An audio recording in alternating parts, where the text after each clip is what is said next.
Unit 2 lines. Lines அப்படிங்கிறது இங்கே straight line தான். ஸ்ட்ரெயிட் லைன்ஸ் பற்றி தான் பார்க்க போகிறோம்.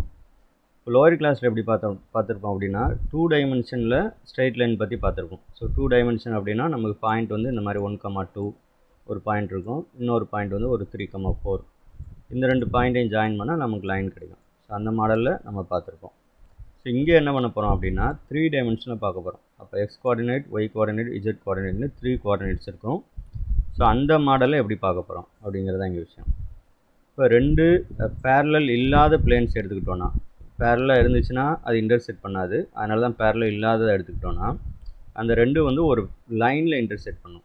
அப்போது ஸ்ட்ரெயிட் லைனோட ஈக்குவேஷனை இன்டர்செக்ஷன் ஆஃப் 2 பிளேன்ஸ் அப்படின்னு கொண்டு வரலாம். ஸோ அதுதான் வந்து ஃபஸ்ட்டு ஃபார்மேட். அது பேர் வந்து நான் symmetric form. We obtain different forms of equation of a straight line in space. இந்த 3 dimension தான் நம்ம ஸ்பேஸ் அப்படின்னு சொல்கிறோம். ஃபஸ்ட் ஒன்று வந்து நான் symmetric form. We know that 2 planes in general intersect in a line. So ரெண்டு பிளேன் எடுத்துக்கிட்டோம்னா ஜென்ரலாக வந்து அது லைனில் இன்டர்செக்ட் பண்ணும். எப்படி இல்லை ரெண்டு லைன் எடுத்துக்கிட்டோம்னா ஒரு பாயிண்டில் இன்டர்செக்ட் பண்ணுதோ அது மாதிரி ரெண்டு பிளேன் எடுத்துக்கிட்டோம்னா அந்த இன்டர்செக்ஷன் கிடைக்கிறது வந்து லைனாக இருக்கும். Hence a line in space can be represented by 2 linear equations. அப்போ அந்த லைனோட ஈக்குவேஷனை இப்படி சொல்லலாம்.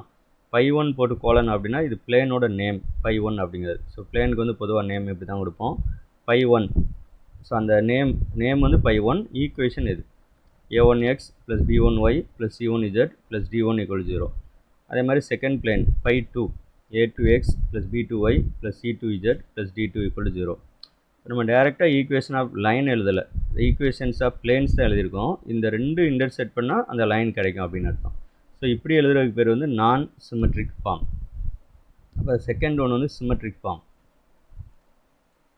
We can write the equation of a line if we know its direction, cosines and a point on it. So இது வந்து second format.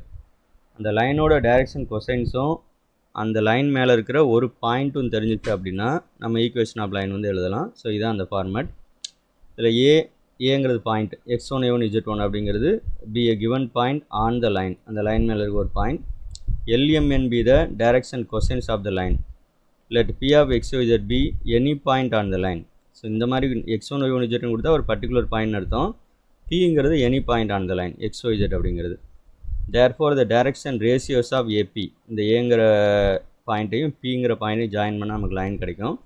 அது direction ratios என்ன வந்துடும்னா x - x1, y - y1, z - z1. Since the direction cosines are LMN we have, அப்படியே என்ன பண்ணுறோன்னா அதுக்கு ratio போடுறோம். இந்த x - x1/L, y - y1/M = z - z1/n. யூஸ்வலாக வந்து நம்ம = R அப்படின்னு போடுவோம். இந்த R வந்து ஈக்குவேஷன் எழுதும்போது போட வேண்டிய அவசியம் இல்லை. ஸோ இதோட வந்து நம்ம ஸ்டாப் பண்ணிக்கலாம். Hence x - x1/L = y - y1/M = z - z1/n represents the equations of the given line. நமக்கு இந்த தேவைப்பட்டால் மட்டும்தான் =R போடுவோம். அதுவும் பர்டிகுலர் அந்த R எதுக்காகனா any point on the line 1 is, இந்த லைன் 1ங்கிறது தான். அப்போ இந்த லைன் மேலே இருக்க எந்த பாயிண்ட்டையும் எப்படி எழுதலாம்னா, ஸோ இந்த ஃபஸ்ட்டையும் லாஸ்ட்டையும் ஈக்குவேட் பண்ணுவோம்.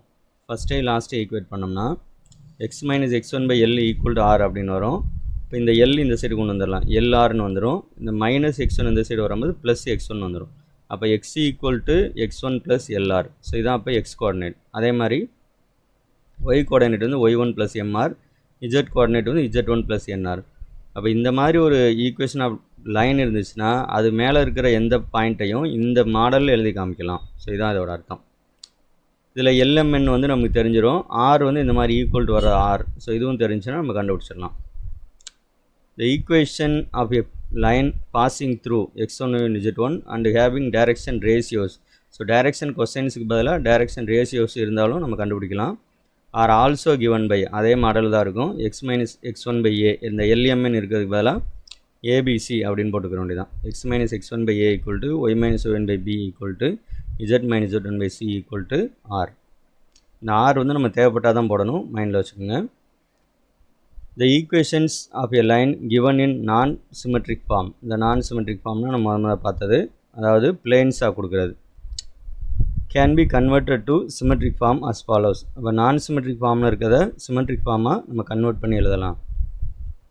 இந்த மாடலில் நம்ம செஞ்சோம் அப்படின்னா அது கன்வெர்ட் ஆயிரும்னு அர்த்தம். Let the equation of 2 planes be, நம்ம ஆல்ரெடி பார்த்ததான். இந்த π1ங்கிறது இது, அடுத்து π2ங்கிறது இது. pi1 equal to 0 and pi2 equal to 0. So short ஃபார்ம்லாம் நம்ம இப்படி தான் சொல்லுவோம். இன்டர்செக்ட் அலாங் எ லைன், அந்த லைன் வந்து கேபிட்டல் எல்னு எடுத்துக்கிறோம். That is pi1 equal to pi2 equal to 0. இல்லை direction ratios of LB LMN. Since the line L lies on both, இந்த லைன் வந்து இன்டர்செக்ட் பண்ணுற லைன் அப்படிங்கிறதுனால pi1 equal to 0ங்கிற பிளேன் மேலே இருக்கும், pi2 equal to 0 அப்படிங்கிற பிளேன் மேலே இருக்கும். The normals to the planes are perpendicular. ரெண்டில் இருக்கிறனால இந்த பிளேனோட நார்மல், அதாவது ஃபஸ்ட்டு பிளேனுக்கு நார்மல்னால் ஃபஸ்ட்டு பிளேனுக்கு பெர்பெண்டிகுலராக இருக்கும், செகண்ட் பிளேனோட நார்மல் செகண்ட் பிளேனுக்கு பெர்பெண்டிகுலராக இருக்கும். அந்த ரெண்டு எப்படி இருக்குன்னா பெர்பெண்டிகுலராக இருக்கும். அந்த ரெண்டு லைனும் இந்த இடத்துல பெர்பெண்டிகுலராக இந்த ரெண்டு line normals. Hence a1l + b1m + c1n equal to 0. அந்த பிளேனில் இருக்கிற xyz கோஎஃபிஷியன்ட்டையும் direction cosines LMN are direction ratios LMN multiply பண்ணால் 0 வரும். அதே மாதிரி செகண்ட் பிளேனில் இருக்கிற கோஎஃபிஷியன்ட் a2 b2 c2 அதையும் LMN மல்டிப்ளை பண்ணி ஆட் பண்ணால் 0 வரும். இப்போ தேர்ஃபோர் இந்த ரெண்டையும் நம்ம சால்வ் பண்ணுறோம். இந்த கிராஸ் மல்டிப்ளிகேஷன் மெத்தடில் போடுவோம். L by b1 c2 minus b2 c1 equal to m by c1 a2 minus c2 a1, that is equal to n by a1 b2 minus a2 b1. Therefore the direction cosines, direction ratios of L are the denominator இருக்காது. b1 c2 minus b2 c1, c1 a2 minus c2 a1, a1 b2 minus a2 b1. We now find a point A on L by considering the point where it meets the plane. நமக்கு symmetric ஃபார்மில் எழுதணும்னா ஒன்று direction cosines or direction ratios of the line வேணும், இன்னொன்று வந்து ஒரு point வேணும். இப்போ டைரக்ஷன் ரேஷியோஸ் கண்டுபிடிச்சிட்டோம், இப்போ பாயிண்ட் கண்டுபிடிக்கிறது தான் இந்த விஷயம். அப்போ இந்த பிளேனை மீட் பண்ணுற இடத்துல, இப்போ XY பிளேனை மீட் பண்ணுற இடத்துல என்ன ஆகும், Z equal to 0ன்னு வந்துடும். It is got from the equations. அப்போ Z equal to 0ன்னு அந்த ரெண்டு ஈக்குவேஷன்லையுமே போடுறோம், pi1 pi2 ரெண்டுலேயுமேவும். அப்போ Z இருக்கிற இடம் இல்லாமல் போயிடும், அதனால தான் இப்படி எழுதியிருக்கோம். XY அப்புறம் கான்ஸ்டன்ட் தான் இருக்கும், இங்கே அதே மாதிரி. தேர்ஃபோர் இப்போ இந்த ரெண்டு ஈக்குவேஷனையும் சால்வ் பண்ணணும். x by b1 d2 minus b2 d1, that is equal to y by d1 a2 minus d2 a1 equal to 1 by a1 b2. ஏன்னா நமக்கு xy தான் இருக்கிறதுனால 1 போட்டுக்கிடுவோம். அது a1 b2 minus a2 b1. இப்போ இதை ஈக்குவல் டு போட்டோம் அப்படின்னா x கிடச்சிடும் நமக்கு. இந்த டினாமினேட்டர் அப்படி இங்கே கொண்டு வந்துருங்க, நியூமரேட்டருக்கு வந்துடும். ஸோ இதுதான் first point, x coordinate, x coordinate. அதே மாதிரி இந்த ரெண்டு ஈக்குவல் டு போட்டோன்னா y கிடச்சிடும். So y coordinate, z coordinate வந்து 0 தான், ஏன்னா நம்ம z equal to 0 வந்து ஆல்ரெடி எடுத்திருக்கோம். ஸோ இதான் வந்து ஒரு பாயிண்ட். அப்போ இந்த ரெண்டும் கிடச்சிட்டதுனால, அதாவது நம்ம முதல்ல பார்த்ததில் x1 y1 z1 போட்டிருப்போம், அதுக்கு பதிலாக இது. அப்புறம் இந்த டினாமினேட்டரில் இருக்கிறது வந்து டைரக்ஷன் ரேஷியோஸ். அப்போ ஈக்குவேஷன் ஆஃப் லைன் நம்ம கிடச்சிருது x minus x1, x1க்கு பதிலாக இது. அதே மாதிரி பை இது வந்து ஆல்ரெடி இருக்காது, b1 c2 minus b2 c1, இது y1, y minus y1 by, அடுத்து 0ங்கிறது z1, z minus 0 பை இந்த இது. Instead of finding the point where the given line meet the plane z equal to 0, இப்போ நம்ம என்ன பண்ணியிருக்கோம்னா z equal to 0 எங்கே meet பண்ணணும்னு பார்த்துருக்கோம். அதுக்கு பதிலாக அந்த பிளேன் வந்து x equal to 0ங்கிற பிளேனையும் yக்கு 0ங்கிற பிளேனையும் மாற்றியும் கண்டுபிடிக்கலாம். அப்போ நம்ம என்ன எடுத்துக்கிறோமோ அந்த இடம் 0 ஆயிரும், மற்ற ரெண்டு கோஆர்டினேட்ஸ் வந்து கண்டுபிடிச்சி அந்த ஃபார்மெட்டில் எழுதலாம் அப்படிங்கிறது இங்கே சொல்லியிருக்காங்க. தேர்டு மாடல் என்ன அப்படின்னா 2 பாயிண்ட்ஸ் ஃபார்ம். அப்படின்னா 2 பாயிண்ட் கொடுத்துருவாங்கன்னு அர்த்தம். Equation of straight line can be obtained when 2 points on the line are known. அந்த லைன் மேலே இருக்கிற 2 பாயிண்ட்ஸ் தெரிஞ்சிச்சு அப்படின்னா நம்ம ஈக்குவேஷன் ஆஃப் ஸ்ட்ரெயிட் லைன் வந்து கண்டுபிடிக்கலாம்.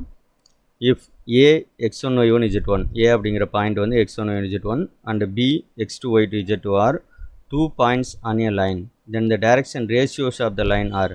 இந்த மாதிரி 2 பாயிண்ட் கொடுத்துட்டு அது ஜாயின் பண்ணுற லைனோட டைரக்ஷன் ரேஷியோஸ் கேட்டாங்கன்னா இதான் ஃபார்முலா. அப்படியே செப்பரேட் பண்ணிட வேண்டியதான். x2 minus x1, y2 minus y1, z2 minus z1. Therefore the equation of the line is x minus x1 by, நம்ம என்ன பண்ணோம்னா கீழே டைரக்ஷன் ரேஷியோ போடுவோம், அந்த டேர்ம் போடுவோம். ஸோ அதுதான் இங்கே நமக்கு x2 minus x1 equal to y minus y1 by y2 minus y1 equal to z minus z1 by z2 minus z1. So இது வந்து problem. Find the direction cosines of the line 2x plus 1 by 3 equal to 4y minus 3 by 1 equal to 2z minus 3 by 0. Also find a point on it. இந்த மாதிரி டினாமினேட்டரில் 0 வந்தோடனே இது வந்து infinity அப்படின்னு நினச்சிடக்கூடாது. So இதை வந்து ஒரு ஃபார்மெட்டாக நீங்கள் பார்க்கணும். ஓகே, ஸோ டினாமினேட்டரில் 0 வரக்கூடாதுன்னு நீங்கள் நினைக்கக்கூடாது, அப்படி அர்த்தம் இல்லை. இது வந்து ஒரு ஃபார்மெட். அந்த ஈக்குவேஷன் ஆஃப் லைனு இதையும் கம்பேர் பண்ணி அந்த டைரக்ஷன் ரேஷியோஸை வந்து நம்ம கண்டுபிடிக்கலாம். Direction ratios R direction cosines வந்து நம்ம கண்டுபிடிக்கலாம். அதுபோல் என்ன கேட்குறாங்கன்னா இந்த லைன் மேலே இருக்கிற ஒரு பாயிண்ட்டும் கேட்குறாங்க. இந்த ரெண்டுமே கொஸ்டினில் இருக்குது. the given line can be rewritten as, இந்த லைனை வந்து இப்படி மாற்றி எழுதலாம் அப்படிங்கிறாங்க. ஸோ எப்படி எழுதலாம் பாருங்கள். நமக்கு என்ன அப்படின்னா ஈக்குவேஷன் ஆஃப் லைன் வந்து x மைனஸ் x1 ஆரம்பிக்கணும். அப்போ இந்த 2 வந்து இருக்கக்கூடாது. அதனால் அந்த 2வை வெளியில் எடுத்துடணும். அது மாதிரி இதில் 4 எடுத்துடணும், இதில் 2 எடுத்துடணும். ஸோ அதான் இங்கே மாற்றி எழுதியிருக்கோம். அதான் இங்கே கொடுத்துருக்காது. அப்போ 2 எடுத்தாச்சுன்னா எக்ஸ் ப்ளஸ் 1/2 வந்துடும். இங்கே 4 வெளியில் எடுத்துட்டோன்னா ஒய் மைனஸ் 3/4 வந்துடும். இங்கே 2 எடுத்துட்டோன்னா z மைனஸ் 3/2 வந்துடும். அது மாதிரி இந்த 2 மேலே இருக்கக்கூடாது. அதனால் அதை வந்து அப்படியே கீழே கொண்டு வந்துடும். அப்போ 3/2 வந்துடும். அதே மாதிரி இந்த 4 கீழே வந்துடுது, 1/4. இந்த 2 இங்கே வந்தாலும் 0/2 வரும். அதை 0ன்னு எழுதிக்கலாம். Hence the direction ratios R, இந்த டினாமினேட்டரில் இருக்கு இல்லையா, அதான் டைரக்ஷன் ரேஷியோஸ். 3/2, 1/4, 0. ஸோ ஜென்ரலாக இந்த டினாமினேட்டரில் இருக்கிறத யூஸ்வலாக நம்ம என்ன எடுப்போம்னா டைரக்ஷன் ரேஷியோஸ் தான் எடுக்கணும். ஆனால் இங்கே என்ன கேட்டிருக்காங்கன்னா டைரக்ஷன் கொசைன்ஸ்னு கேட்டிருக்காங்க. அப்போ இது என்ன செய்யணும் அப்படின்னு பார்த்தீங்கன்னா, ஸோ இதுக்கு ஒன்று ஸ்கொயர் பண்ணி ஆட் பண்ணி ஸ்கொயர் ரூட் போடணும். அப்போ 3/2 whole square plus 3/2 whole square plus 1/4 square plus 0 square, 1/4 square plus 0 square. 0 square 0 தான் வரும், அதை விட்டுடலாம். இப்போ இந்த ரிமைனிங் இருக்கிறத பார்க்கணும். இது ஒரு 9/4 வரும், ப்ளஸ் இது ஒரு 1/16 வரும். அதுக்கு நம்ம சிம்பிளை பண்ணி ஸ்கொயர் ரூட் எடுக்கணும். ஸோ எடுத்து இது எப்படி வருது அப்படின்னு பார்த்தோன்னா, ஃபஸ்ட்டு வந்து இதுக்கு வர்ற ஆன்சர் கண்டுபிடிச்சி வச்சுட்டு 3/2 பை இந்த இடத்துல ஒரு ஆன்சர் இது இங்கே போடணும். 3/2 பை இந்த இடத்துல ஒரு ஆன்சர். அதே மாதிரி 1/4 பை இந்த இடத்துல ஒரு ஆன்சர். இது 0 பைன்னு இருக்கிறதுனால அந்த இடத்துல 0 வந்துடும். ஸோ இந்த மாதிரி கண்டுபிடிக்கிறது தான் direction cosine. A point on the line is, so இது எப்படி கண்டுபிடிக்கிறோன்னா, இந்த லைனை வந்து இந்த இடத்த, ஸோ இந்த லைனை வந்து எக்ஸ் மைனஸ் x1 அப்படிங்கிற ஃபார்மெட்டுக்கு மாற்றணுன்னா, இங்கே எக்ஸ் ப்ளஸ் 1/2 இருக்குது. அப்போ எக்ஸ் மைனஸ் -1/2ன்னு அர்த்தம். அப்போ இதான் வந்து எக்ஸ் மைனஸ் x1 இருக்க வேண்டிய இடத்துல -1/2 இருக்குது. அதே மாதிரி டினாமினேட்டர் இங்கே இருக்குது, தட் இஸ் ஈக்குவல் டு இங்கே பார்த்தீங்கன்னா ஒய் மைனஸ் y1. அப்போ இந்த 3/4ங்கிறது பாயிண்ட் 3/4 y1. அடுத்து இருக்கிறது z மைனஸ் z1 ஃபார்மெட்டில் இருக்குது. அப்போ 3/2 இதான் வந்து இந்த லைன் மேலே இருக்கிற ஒரு point. Next problem, find the value of k show that the lines, இது ஒரு லைனு அண்ட் இது ஒரு line maybe perpendicular to each other. So இந்த ரெண்டு லைனும் பெர்பெண்டிகுலராக இருக்கணும் அப்படின்னா இந்த k அப்படின்னு வருது பாருங்கள், இந்த இடத்துலையும் k இருக்குது, இந்த இடத்துலையும் k இருக்குது. ஸோ இதோட வேல்யூ என்ன அப்படின்னு கேட்கலாம். நமக்கு யூஸ்வலாக தெரிஞ்சது தான் என்னென்னா, ரெண்டு லைன் வந்து பெர்பெண்டிகுலராக இருக்குது. ஸோ இப்படி ஒரு லைன் இருந்துச்சுன்னா இந்த மாதிரி ஒரு லைன் இருக்குன்னு அர்த்தம். இது 90 டிகிரி. ஸோ அப்படி இருக்கணும்னா இந்த அன்னோன் வேல்யூ k வந்து என்ன அப்படின்னு கேட்குறாங்க. இப்போ இங்கே நம்ம என்ன ரிசல்ட் யூஸ் பண்ண போகிறோம் அப்படின்னு பார்த்தீங்கன்னா, ரெண்டு லைன் வந்து பெர்பெண்டிகுலராக இருந்துச்சு அப்படின்னா அதோட terms of the direction ratios, அதில் வர டைரக்ஷன் ரேஷியோஸோட டேர்ம்ஸ் வந்து மல்டிப்ளை பண்ணி ஆட் பண்ணோம்னா 0 அப்படின்னு வரும். ஸோ இந்த ரிசல்ட்டை தான் யூஸ் பண்ண போகிறோம். இப்போ ஃபஸ்ட் லைன்லேருந்து டைரக்ஷன் ரேஷியோஸ் எழுதணும். இந்த direction ratios of the lines are, first லைனில் இந்த டினாமினேட்டரை மட்டும் பாருங்கள், -3, 2k, 2. இது ஃபஸ்ட் லைனோட டைரக்ஷன் ரேஷியோஸ். அதே மாதிரி செகண்ட் லைனுக்கு டினாமினேட்டர் இதை பார்க்கணும். அப்போ 3k, 1, -5. இந்த இடத்துல கொஞ்சம் கேர்ஃபுல்லாக இருக்கணும். என்ன அப்படின்னா, நியூமரேட்டர் வந்து x minus x1, y minus y1, z minus z1 அந்த ஃபார்மெட்டில் இருக்கும்போது டினாமினேட்டர் அப்படியே எடுக்கலாம். ஒரு வேளை வேறு மாதிரி இருக்குது, இப்போ போன ப்ராப்ளத்தில் பார்த்தீங்கன்னா முன்னாடி நம்பர் மல்டிப்ளை ஆயிருந்துச்சு இல்லையா, அப்படி இருந்தால் அந்த நம்பரை வந்து மாற்றி கன்வெர்ட் பண்ணிவிட்டு, இந்த ஃபார்மெட்டை கன்வெர்ட் பண்ணிவிட்டு தான் நீங்கள் டைரக்ஷன் ரேஷியோஸ் எழுதணும். இந்த ப்ராப்ளத்தை பொறுத்தவரை நமக்கு நியூமரேட்டர் வந்து நமக்கு தேவையான ஃபார்மெட்டில் இருக்கிறதுனால டினாமினேட்டர் அப்படியே எடுத்து எழுதிக்கிறோம். Since the lines are perpendicular, ஏன்னா பெர்பெண்டிகுலர் இருக்கணும் நமக்கு. we have இந்த -3 × 3k வரிசையாக தான் மல்டிப்ளை பண்ணணும், மாற்றி பண்ணிடக்கூடாது. அதாவது sum of the products of the terms of the direction ratios, sum of the product of the terms of the direction ratios is 0. அதான் இதோட அர்த்தம். So -3 × 3k plus 2k × 1 plus 2 × -5 equal to 0. அப்போ இதை வந்து நம்ம சிம்பிளை பண்ணோன்னா ஆன்சர் கிடச்சிடும். ஸோ இது ஒரு -9k கிடச்சிடும். இது ஒரு 2k, இது வந்து ஒரு -10 ஈக்குவல் டு 0.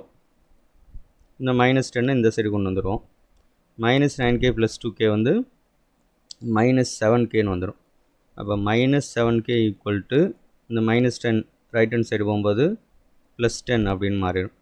அப்போ கே ஈக்குவல் டு இந்த -7 வந்து இந்த சைடு வரும்போது பை -7 போட மாட்டோம், அதனால் மைனஸ் மேலே போட்டுக்கிறோம். அப்போ கே ஈக்குவல் டு -10/7. ஸோ இதான் வந்து கேயோட வேல்யூ. ஸோ அடுத்து வந்து next problem. Prove that the lines, இது ஒரு line x + y - z = 5, 9x - y + z = 4. ஆக்சுவலாக இந்த ரெண்டுமே பார்த்தீங்கன்னா பிளேனோட ஈக்குவேஷன்.